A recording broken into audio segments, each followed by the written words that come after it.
What polls show and what studies have shown is that for whatever reason, Democrats are more likely to use mail-in ballots. Republicans are more likely to walk into polling booths on election day.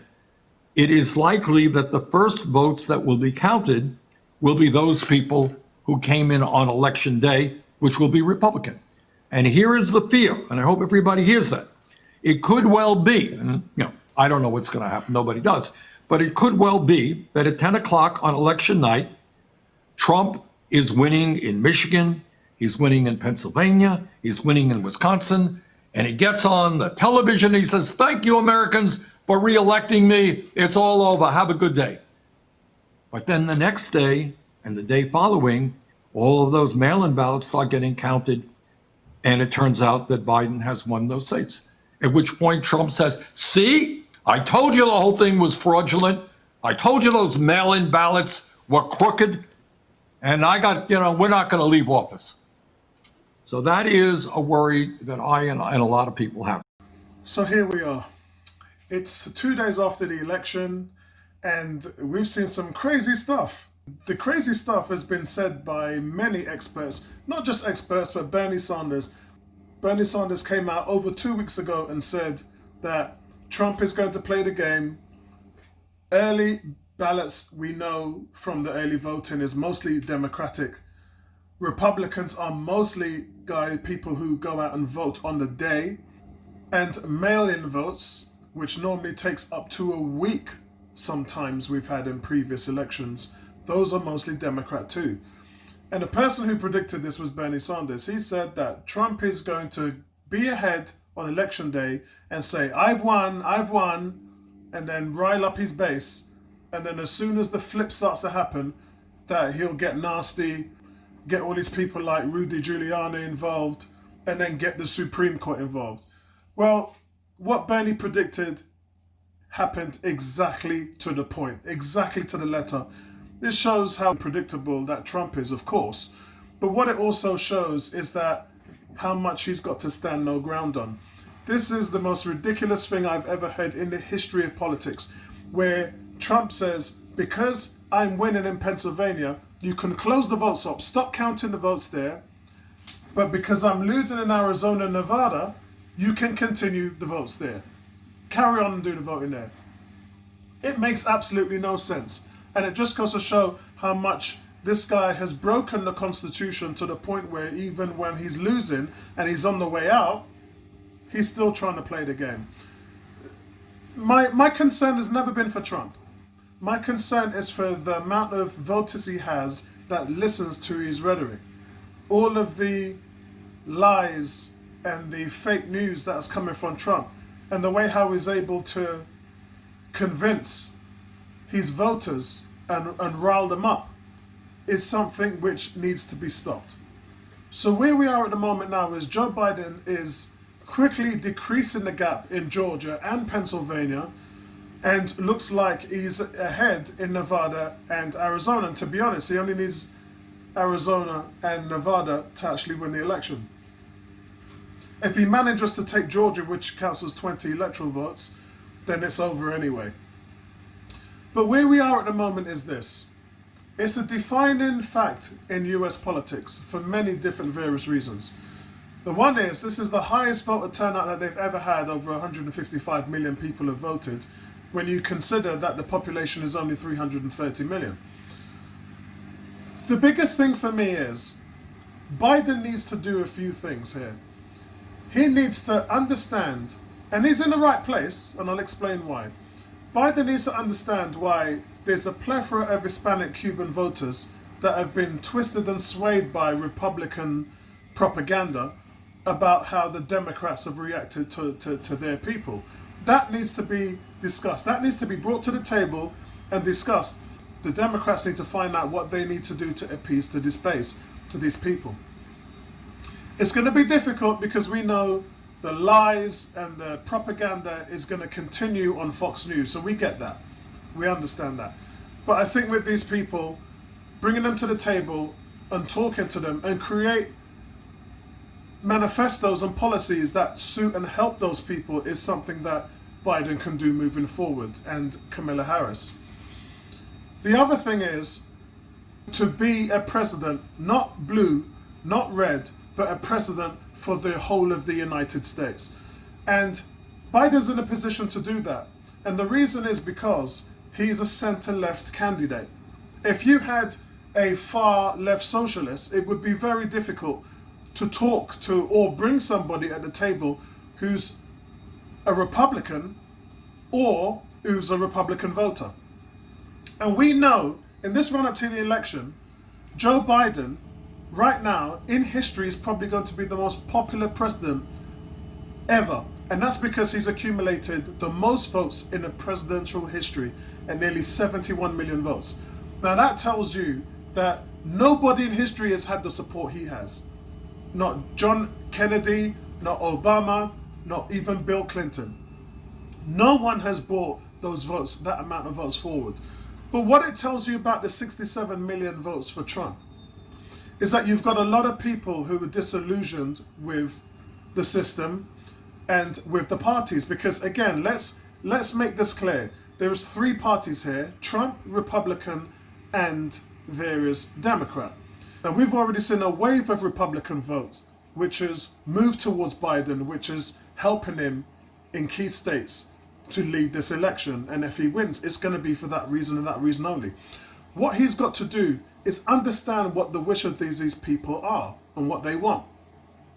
And it would be wise to take the Tony Blair route as well. Remember when New Labour started? New Labour took on policies and manifestos that implemented and complemented a lot of what the Tories and the Labour governments were trying to do at the time. So Tony Blair brought that together, hence pleased a lot of people from the left and a lot of people from the right. You can't really involve far-right rhetoric in this. You can't really talk about white supremacists, nationalists and all that stuff, because those people are never going to get what they want. They want the US to close its borders to all immigration. You know, they only care about keeping their sovereignty. They don't want Mexicans or Cubans or anybody to come into their country. And some of them, as you know, a lot of racist ties to KKK and all that stuff. That is always going to be in the corner, yeah? And let's hope that that grows into a minority.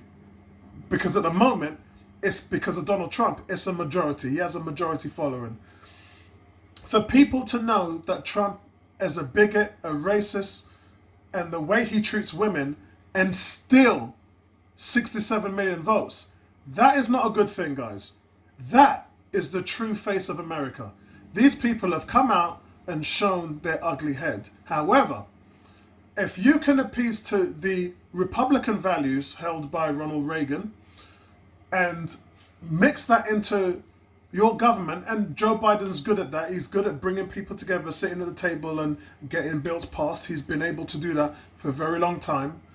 And this can be a strength. Whereas if you have somebody who's pretty much far left, they're not going to be able to do that, because they're just going to go with their policies. They're going to go with something sharp and something different, and it's not going to please everybody. Whereas I think if you come back to the table in a moderate fashion, and remember, Kamala and Joe Biden are both moderate lefts. They're not far left-wings. They're not Ocasio-Cortez. They're not Bernie Sanders. These are people that you can actually sit and talk to in the middle of the park. Now, if you can bring something like that to the table and involve Republicans, then I think that you've got a win-win situation. And it wouldn't surprise me to see some Republican governors move over to the Democratic Party if these things come to pass. Yeah, if we start to see Joe Biden move himself into what some Republicans want to do, and then therefore creating some bills, then I think that puts him into a very strong position. And that's something that he's going to have to do.